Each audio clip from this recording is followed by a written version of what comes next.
Should we do vlogs before the start of every episode? I feel like that'd be really fun. What time is it? Like 11 in the morning. We got a shoot with Azka Corbuzier at, I think he's gonna show up at 1:30, but we're just here early. Also because we want to start this new thing where we like show you guys all of the food, like take more professional, aesthetic looking shots of all of the food at all the establishments that we partner with. Today we're at Animale MD, so shout out to Animale at MD. Y'all real ones.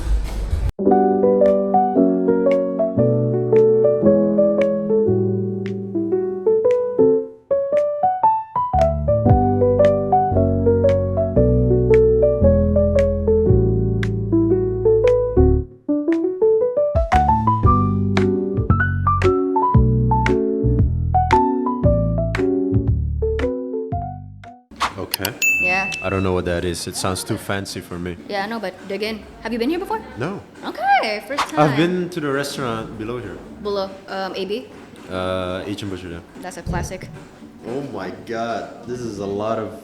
That's a lot of food. I told you got a lot to dirty bulk Not today. just a lot of food, but a lot of good food. Like a lot of... Yeah, no, I'm treating you well. Thank you. Thank you. Wait, give me the water. It's like, if you ever go back to my place, only thing I'm giving you is like warteg or something. That's it. Oh, no, but I fuck with warteg food. Like, So don't get me do wrong. I. A lot of people... No, but I fuck with warteg food. I feel like people have this sort of...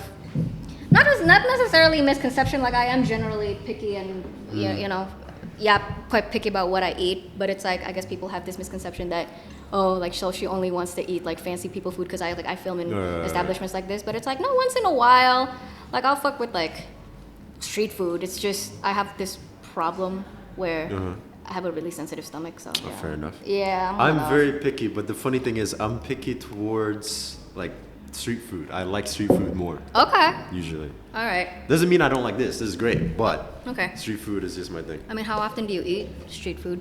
Every day. Really? Every day. Every day, not just because right now you're dirty bulking. No, like every day. Like I love street food. Okay, then I feel like you're not a very health conscious person when it comes to what you eat, huh? I talked about it in my Insta, saying that like at least as of now, I'm not really caring about what I eat that much. Do you usually? Depends if I'm cutting, yeah. But that's very specific situations. I've tried the whole, which one's cutting again? That's restricting your calories, right? That shit don't work for me. Really? I mean, you would think that that's kind of weird because it's like, okay, losing weight is just all about calories in, calories out. Yeah. But I feel like the thing about weight loss that a lot of people also tend to overlook, it's like some strategies, like some weight loss strategies, like just work better. And it's all about how much you can sustain, right? It's like, if you keep cutting your calories but you can't really sustain that, I think you're just gonna bounce back. So with me, I find that intermittent fasting is actually like does the trick. When did you start becoming an avid gym goer? Because I feel like I do remember you, like, because obviously you grew up in the limelight because of your family. I did. And I feel like you've always been a very athletic kid from the very beginning. I was so skinny that a simple breeze could have killed me, I'm pretty sure. Really? Yes. If you search up like me, like pictures of me when I was a kid, literally you just put that picture and a picture of a stick and it's the same thing. I'm not even kidding. All the way up till when? Middle school? I'm gonna assume.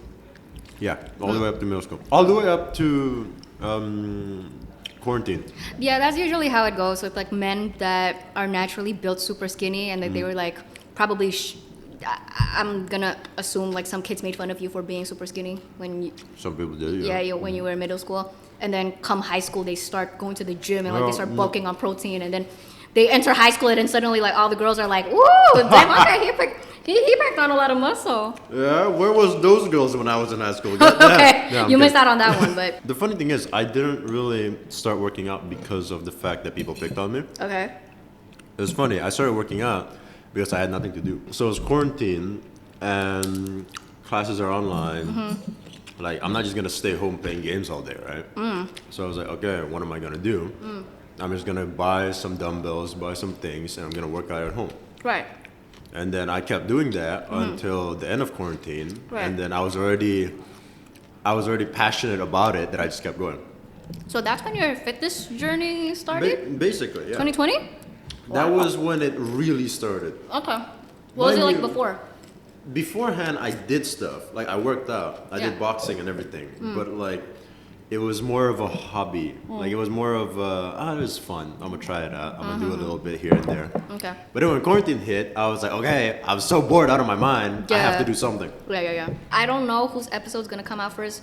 Yours on your channel, the one that we did together, or this one? Probably yours, I think actually. mine. Yeah, probably yours. But basically, for context, I went over to his channel and like we filmed content. We talked about feminism and LGBT and all that type of fun stuff. Y'all should watch it. Amazing. And behind the scenes, like this is what we were talking about, right?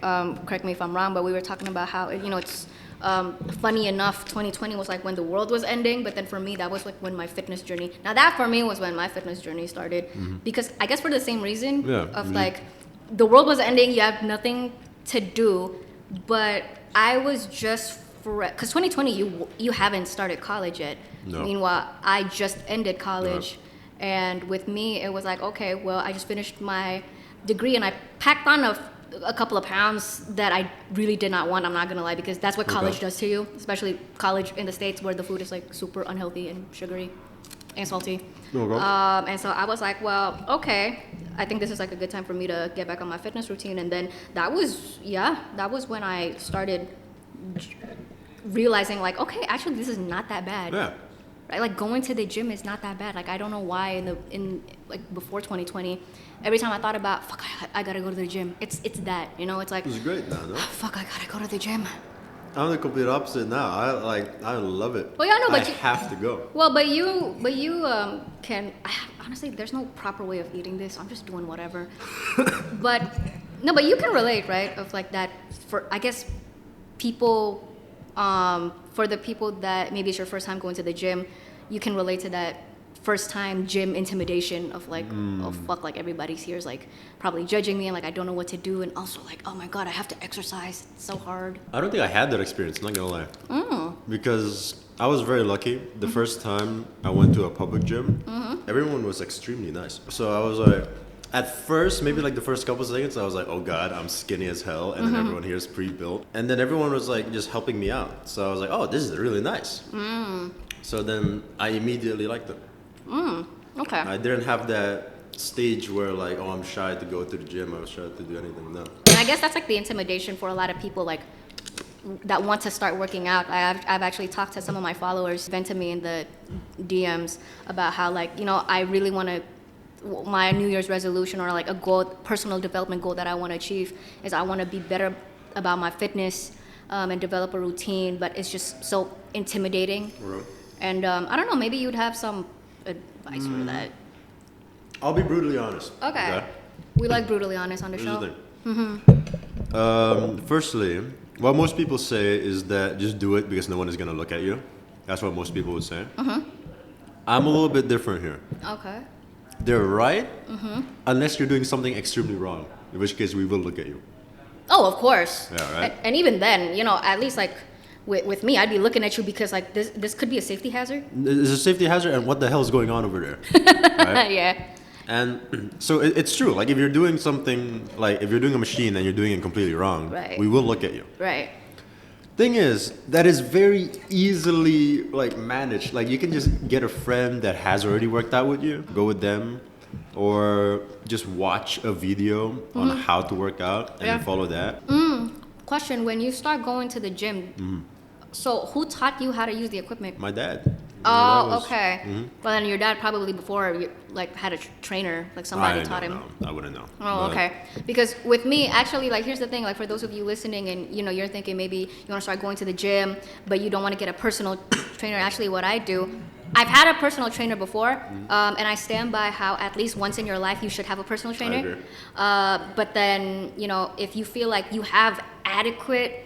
I don't know what's the metric for adequate over here, but if you feel like you have sufficient knowledge and you can probably figure it out on your own, but you need a little bit of help, I would actually recommend this one app, and I swear to God, this episode is not sponsored. I wish it was. It's called Sweat. Okay. It's a fitness company that's based in Australia, so that's the one that I use. And it's really expensive. I'm not gonna lie, it's really expensive. Like I get the yearly subscription. It's like 1 juta berapa kayak gitu. But I would say it's worth it. But I would say that if it's the first time you're working out, or if it's the first couple of times you're working out, get a friend. Oh. And then when you're built and when you know what you're doing, help a friend. There we go. That's what I do. I feel like, on the topic of, if anybody's in the position where it's like, I want to go to the gym, but I'm scared, I'm anxious, I feel like everybody's judging me. And it's like, well, everybody, the one thing that I now know from personal experience is that everybody at the gym that now, we're confident, we know what we're doing. At some point we weren't. Yeah. So it's like we can tell when it's like a new person at the gym. And it's like, okay, have some sympathy. Yeah. I hate the people that talk shit about other people in the gym. I really fucking hate that. Yeah. They're super judgmental, but of course those exist. The funny thing is, the biggest guy in the gym, usually they're extremely nice. I know. They're extremely nice, and I don't know how that works, honestly, but they are like the nicest person you could meet. No, I feel like it's because, the bigger, more muscular Dwayne The Rock Johnson looking type of guy, like it's because or woman, like this person has had to work probably from the very beginning, like so they. It's the whole mentality of like start from the bottom, now we're here, and so it's like they sympathize and like they can usually tell when it's like, oh, you're a newbie over here, okay, like I got you. They're already at the point in their fitness journey where it's like you're just done, you're good, you're proud of yourself already. I wanted to make this. Hold on, this chip is really nice. I wanted to add some social political elements into this conversation, and I thought this would be interesting to explore with you. Sure. When we talk about fitness, there's actually. You'd be surprised how controversial fitness can get because a lot of people make the argument that the conversations are usually very elitist. And I was wondering if we could dissect if perhaps there is a socioeconomic barrier to fitness. This is also what we were talking about last time, like you and I were hanging out at your studio. There's not. I'll say that. There's not. Here's my point, right? Indonesia, there was athletes in Indonesia that went and won awards for bodybuilding. They were lifting with cinder blocks. They didn't have the money to go to an amazing gym or like to have to buy machines or anything. And yet they're 10 times bigger than me. Right? So when you say that there's like an economic barrier to working out, if you want to say, would it be much easier? Yes, it would, definitely. Right? Because if you can buy machines, if you can buy supplements, if you can buy whatever, then yes, it'll be easier. But it's not an excuse to just, not work out. It's not like everyone needs to be a bodybuilder. Yeah, of course. Right? If you want to be a bodybuilder, then fine. Maybe there is some things that you need money for. Right. Yes, sure. But if you're just trying to be healthy, if you just want to have a good body, then no. You can do push-ups. You can do push-ups, you can do sit-ups, you can run a kilometer. There we go. If you do like 500 push-ups a day, you'll probably be bigger than me already. There we go. Oh yeah, that is true. Oh, makasih kakak. Oh, nice. Yeah. Makasih. Go ahead. That's the. Which one is this? Octopus croquette? Yes. Ada telur balado nggak? Telur balado. I'm not that big of a fan of telur balado, I'm not gonna lie. And only because I'm really extremely picky with my eggs. Okay. Of all foods that I'm super picky about, eggs are the pickiest. I only like my eggs omelet. Really? And that's it. Okay. I eat any eggs. Oh my god, have you Eggs ever... are my favorite. Okay, my mom is crazy about trying to get me to eat a hard boiled egg, just plain. Yeah, that's me. That's you? Do you do that every day? Every day in the morning. I'm not even kidding. Okay, you're So what I do is I eat like 3 hard-boiled eggs, but they're like half-cooked. So it's still a little bit runny on the inside. Okay. Okay. That's delicious. It is, but I don't put anything on it. It's just that That's plain. Right? not even salt, not even pepper? Not even salt, not even anything. That's crazy. So I eat 3 of those, and then I drink egg whites. Ugh. Yeah. Really? Yeah. Why don't you just go for like a protein shake? Because I'm dumb and I don't know. Like just raw egg whites or? No. Like you gotta like pasteurize egg whites. Oh, okay. Okay. And then How do those taste? It tastes. That depends on if you put sugar on it or not. Okay, do you? I don't. Okay, yeah, there you go. Yeah. There you It go. can taste good if you put things in it. Okay. I've done it once and then I tasted it and I was like, this is actually not that bad. For some people, and actually you might be able to find this out if you get a DNA test like what I did. So I got a DNA test and it turns out that genetically when it comes to weight loss, I'm kind of fucked. Oh, I'm done. I did not win the genetic lottery for weight loss. Uh-huh. Turns out I have a harder time processing trans fat in my body or something like that. So I get fat faster than most people, and then something about my DNA where it's just my body just naturally has a harder time with weight loss. Okay. But I have like a DNA, what is it called? Like my DNA is such that if I want to lose weight, all I gotta do is just eat a shit ton of protein. So I'm actually drinking protein shakes, or I'm trying to drink protein shakes in order to lose weight. Okay. Not going well because I do not like protein shakes. I took a blood test and I checked everything, and apparently my metabolism and my everything makes it so it's harder for me to gain weight. So let's say that like I'm just living normally and I don't like try to eat a lot and I don't do whatever. Right. I will grow very skinny. Extremely skinny. So it takes a lot to maintain. Yes. Yeah, this. A whole lot. That's why like I just eat a lot all the time. And back to your point about, not everybody has to be a bodybuilder. Yeah, obviously that's true. And you don't even gotta talk about bodybuilding. Not everybody has to be ripped. Yeah. No, not everybody has to be ripped, look good shirtless or in a bikini. I'll say this though. I will say this. If you can, try. Interesting. If you can be ripped, then try. What's your reasoning? Because it's like to me, it's a waste to see to not. I forgot where this quote came from, but basically, it's a waste to not see your body's full potential. I see. Okay. I'm not saying you have to. Yeah. Okay. I'm saying that if you're able to, and if you have the time and the energy and everything, then just do it. Just try. Actually, I approach it more from, and that's why the nuance to this conversation. I mean, of course, when we talk about weight and fitness, a lot of people correlate that with aesthetics and beauty, right? But it's also important to take into consideration like the health aspect of it, of like, the motivation for you to lose weight and look good in a bikini, look good shirtless, be lean and sculpted and toned, right? I mean, okay, the aesthetics I think is a bonus, but I think what a lot of people are missing is that in a way, that's why there are some people that are on, I guess, the anti-body positivity movement side, which we'll get into body positivity in a minute. No. But there are people that say that the reason why that there is this beauty standard of like this is how a man's body should ride around look, and this is how the female body should ride around look, is because naturally that's what you're supposed. If you look somewhere around there, that is what you naturally should be in order for your body to perform at its optimum. Its optimal, sorry. That's why a lot of people make that argument. Well, here's the thing. The people that are like, maybe the ones you're talking about, are the people that says that, you gotta have like 7% body fat, 8% body fat. That's not healthy. You're right. Yeah.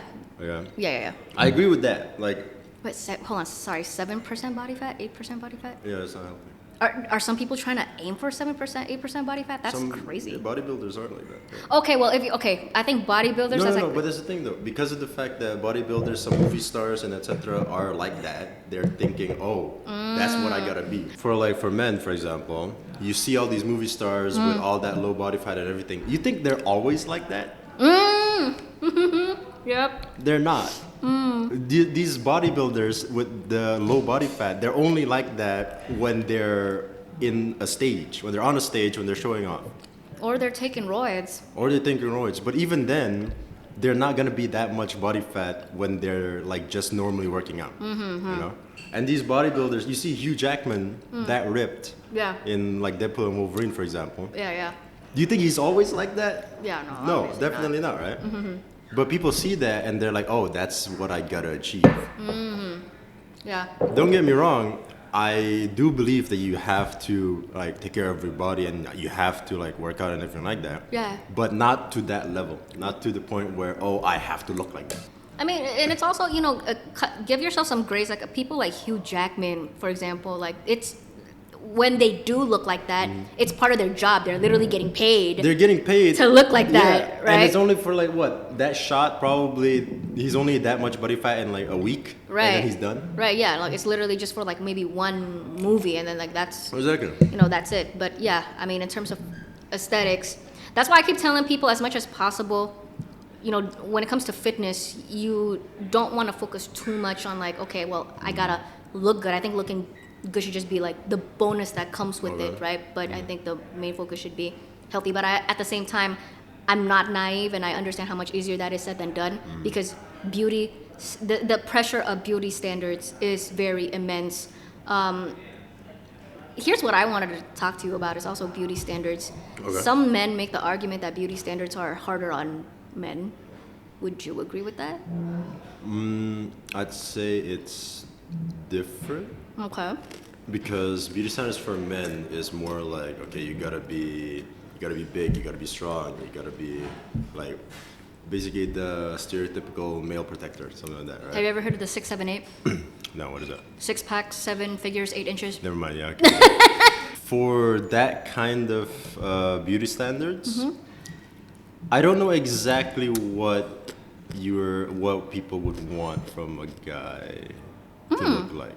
I'm not completely sure. Because I was going to ask you, like, what's been your personal experience as a young man, kind of like going through the world with all of these, like, male beauty standards that are set on you, especially somebody being a public figure. Okay. I'm thinking that, at least for me, it's fair. Which part's fair? The beauty standards, at least for my body and everything, that's fair to me. Okay. Because to me, I think that as a man, you do actually have to work out. You have to be fit. You have to like take care of your body. And like if you don't do that, then it's like on you. You know? You have to do that. Even if you don't want to look good, just as for your health and as for like everything like that, you have to be at least fit. Right. Because in fact, even like let's say the mortality rate of someone that is not fit or is obese or whatever is a lot higher than someone that's fit. And this is like mortality rate in terms of in general. It is a lot higher than someone that's fit. So as a man, I do think that you have to be fit. Again, not like Hugh Jackman. Yeah, no, you don't gotta be a bodybuilder. You don't gotta be a bodybuilder, but you have to be fit enough to the point where you're healthy. And I feel like this is where, you know, the topic of socioeconomics can intersect in, because this is definitely a narrative you hear a lot of, just like, hey, some of us like do not have the time, do not have the energy after a full day's work of, you know, having to provide for your family, to go to the gym and to work out. And I kind of just, I don't know, I wanted somebody to dissect that, right? Because I do have a lot of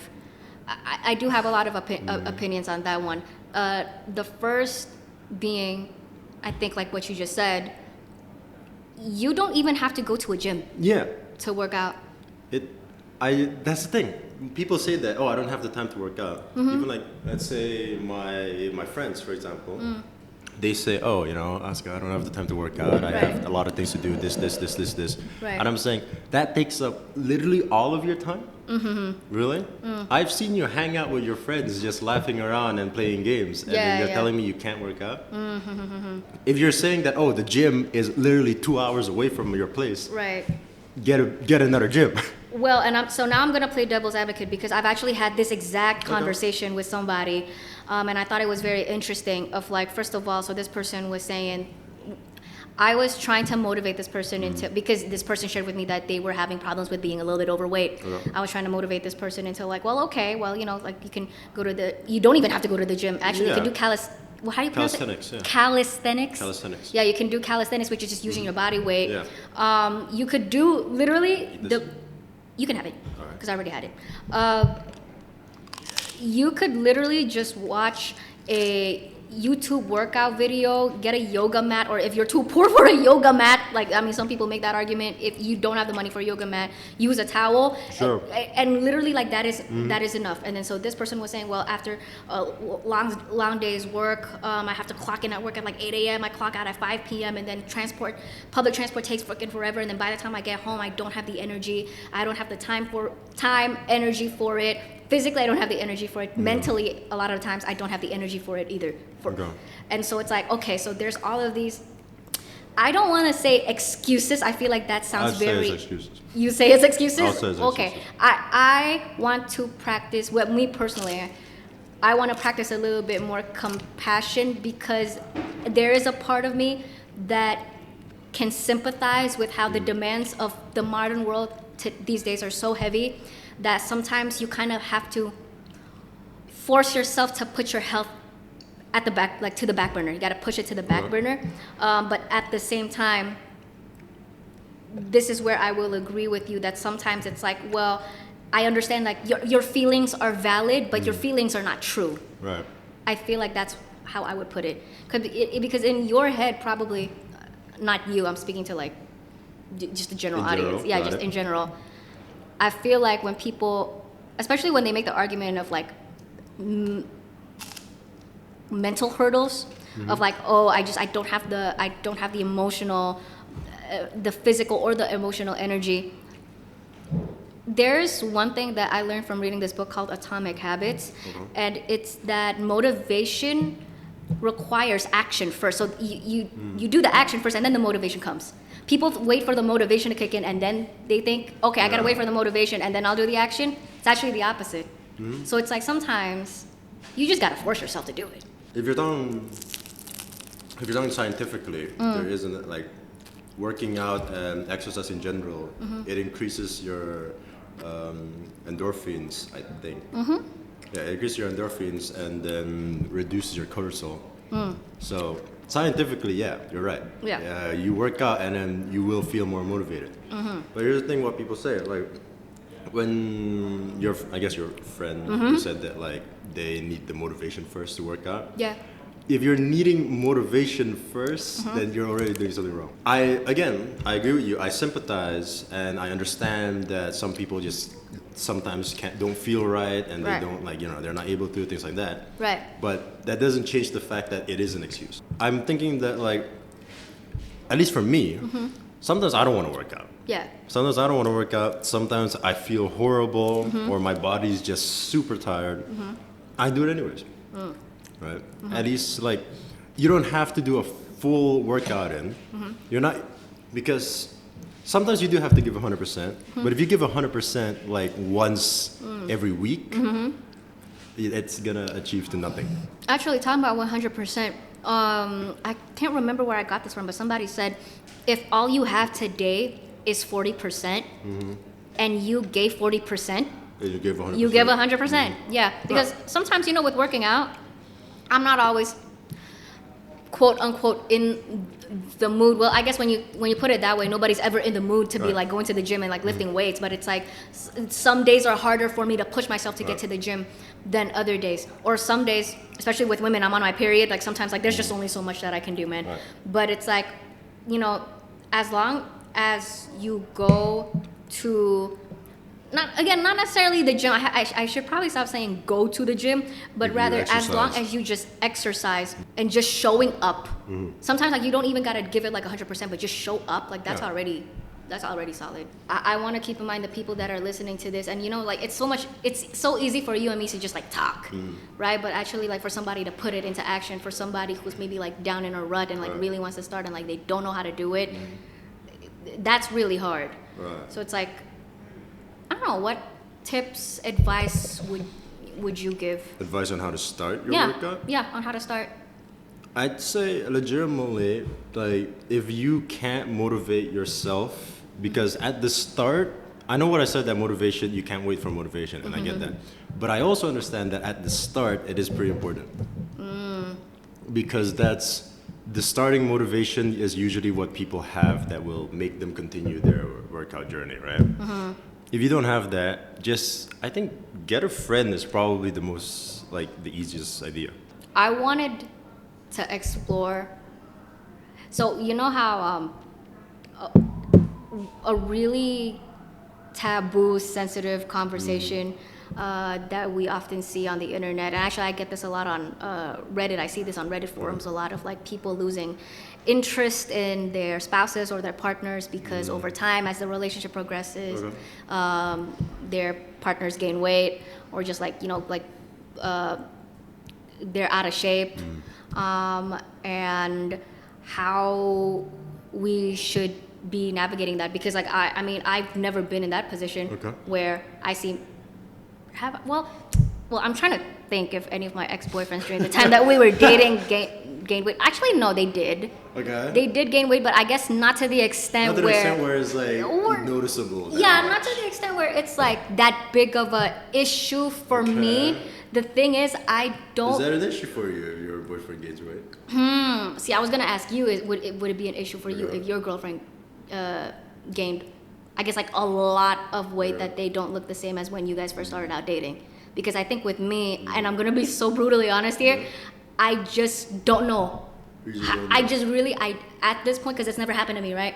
I don't know how I would react if that were to happen with my partner. If it's a serious relationship, my partner is basically half of me, right? And like, they're usually the one that I'm with the most, let's say, and like I'm hanging out with the most, everything like that. If they are legitimately like losing motivation in their fitness journey, that would also affect me. You see? And I would feel like I'm also doing something wrong. Because you're not motivating. Because I would like to say that I care more about my fitness than most like other people. Than average. Right? Than average, yeah. And I would say that, and I would gladly say that. But so if I am not encouraging my partner to keep working out, then I must be doing something wrong too, right? Okay. Yeah. And you were saying? So yeah, no. If my partner stops working out, and if my partner just legitimately just gets, incredibly different, then I would go with them to the gym. I would help them work out again. Right. And if they don't listen to me, then that's a whole other problem. Okay. That's not even about fitness at that point. Because, one could always make the argument, and this is true, there are people that do make this argument, well, I mean, this is it's the whole my body, my choice. This is my body, and like, look, I'm making the decision that right now I just don't have the physical, mental bandwidth to, be as attentive to my physique. That's different. Like if you're saying like, oh, it's a hormonal thing, or if it's like there's a specific and there's a good reason for it, then yeah, okay, fine, I understand. Right. But if there's like legitimately no good reason or not a good enough reason for it, then I am gonna like go to the gym with them. Then I will like be like, hey, when I'm working out, go with me. Actually, I've always wondered, why does it matter so much to some people for their partners to just in general look good aesthetically? Well, for me specifically, if I'm working out, I just like working out with my partner. So like it's. Oh, are you the type of partner you want your partner to also be working out with you while you work out together? Yeah. Oh, okay. It's just nice. It's just nice. Yeah. I do that all the time. And if they don't want to do that, then that's a whole nother problem. That's not even a fitness problem anymore. That's like, why do you not want to do that with me? Okay. What about like in general? In general, do you care about your partner not keeping up with appearances? That's the wrong phrasing, but just keep a presentable appearance. I guess that's the way that I would put it. I do. Because I also care about my own appearance. Like, why would they not? And I'm not saying that I don't, by the way. Like, I'm just kind of like exploring. I'm kind of just exploring over here because I've heard the argument, from the other side of being like, well, how your partner looks should not matter because you should love them as a person regardless of at whichever point that they are, no matter how much their body perhaps like shrink or enlargen or whether they get acne or whether they bald over time, because it's the whole idea of like, I love you for you and not for the way that you look. Makasih kak. Ooh, something healthy. That's not bad. And at the same time, makasih kakak. Masih. And at the same time, I don't know. At the same time, I get it. We're human, and actually, all humans are, to various degrees, visual creatures. It doesn't matter if you're a man or a woman. We're all. Makasih kak. We're all visual creatures. And I guess some people could make the argument for why there's an evolutionary, biological reason why it matters to us, to why we want to look good, why we want the people around us to look good.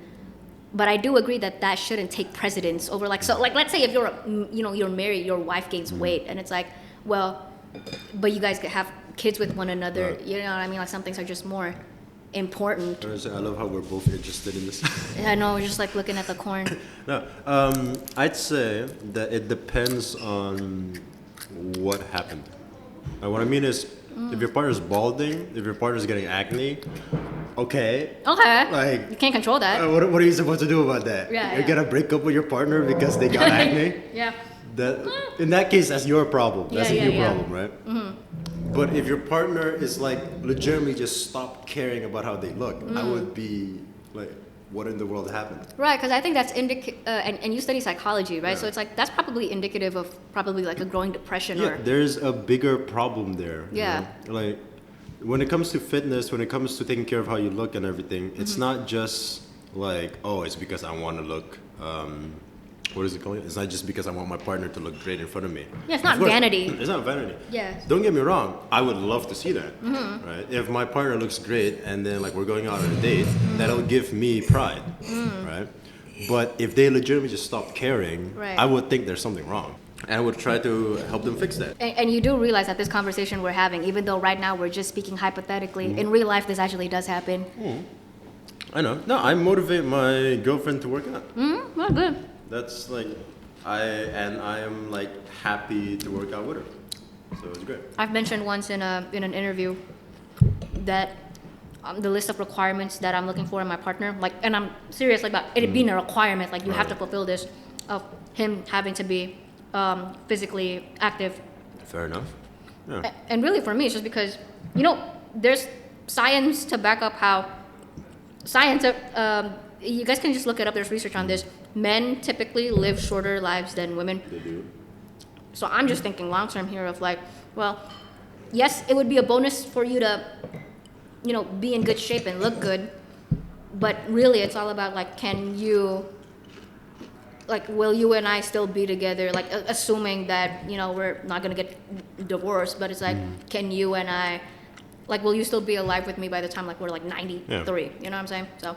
It goes back to what I said about like someone that's not fit. Their mortality rate, all-cause mortality rate is I think 3 times higher. If I remember correctly, it's 3 times higher than someone that's fit. And then from literally just about anything, they have a 3 times more chance to die. So you mentioned how you're fine with the beauty expectations that society puts on you. Yeah, You think it's fair? I think it's fair. Okay. Because they're not expecting me to become The Rock. Like, it's not like they're expecting me to be the biggest man alive. Some people would make the argument it's a lot to expect for every single man to have even like the muscle definition that you have. Yeah, but that's the thing. At least for me, people expect me to be bigger, to be like just to be strong, and they expect me to take care of my body, my health, and everything. And I'm like, okay, that's possible for me to do. If you're telling me, oh, Azka, you gotta look like Hugh Jackman or you gotta look like The Rock in a couple weeks from now, I'm like, what the hell are you talking about? But if you're just expecting me to take care of my body and look good, yeah, that is something that I want to do. Isn't correct me if I'm wrong, but isn't part of the pressure that is put on men is that you have to basically look like this and maintain that throughout? Isn't that a little bit unfair? It's Actually, then that's look very like unfair. I don't think they need to look like me exactly. Of I like don't being, think- how should I describe your body type? Like fit. Yeah, fit. Yeah, but fit. like I think at least for Indonesia, like the body standards for men are just like you have to be fit-ish. Like you don't have to work out a lot. Like if you're just doing basketball or like you're playing a sport and you're already pretty toned, then that's okay. Yeah.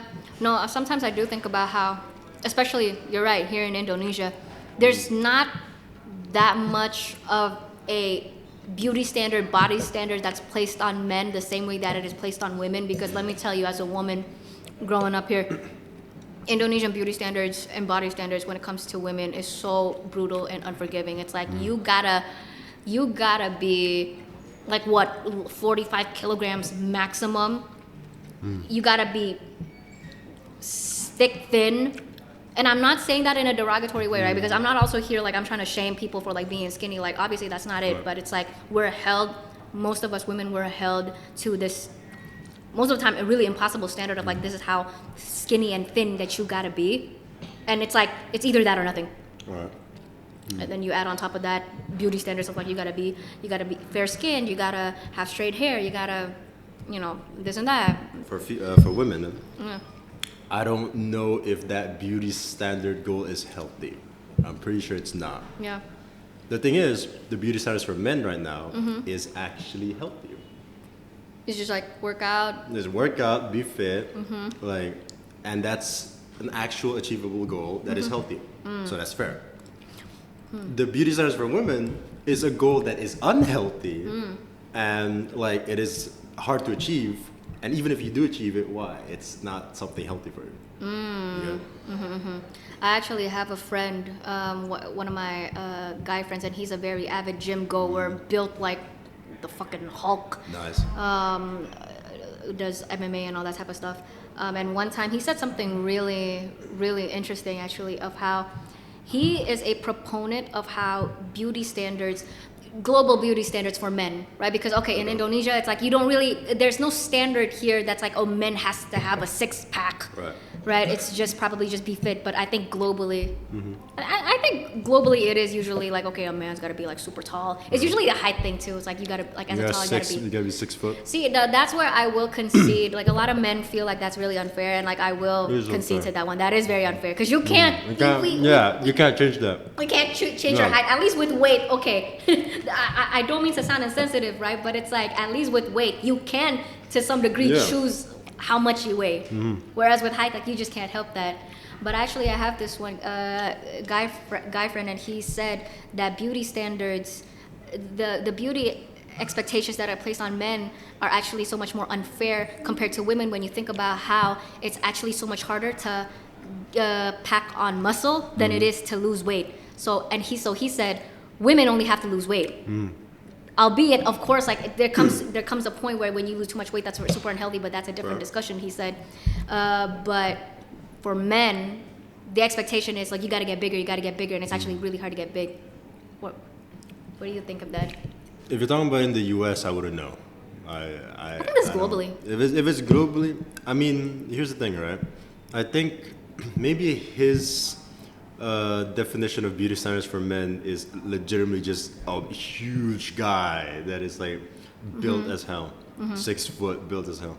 But I'm thinking that except for the 6 foot part, the 6 foot part is actually true. That's unfair. That's unfair. Yeah. That is like I don't. Yeah. You can't change that. Yeah. Like you want the men to wear heels? No, right? But for the body part, it's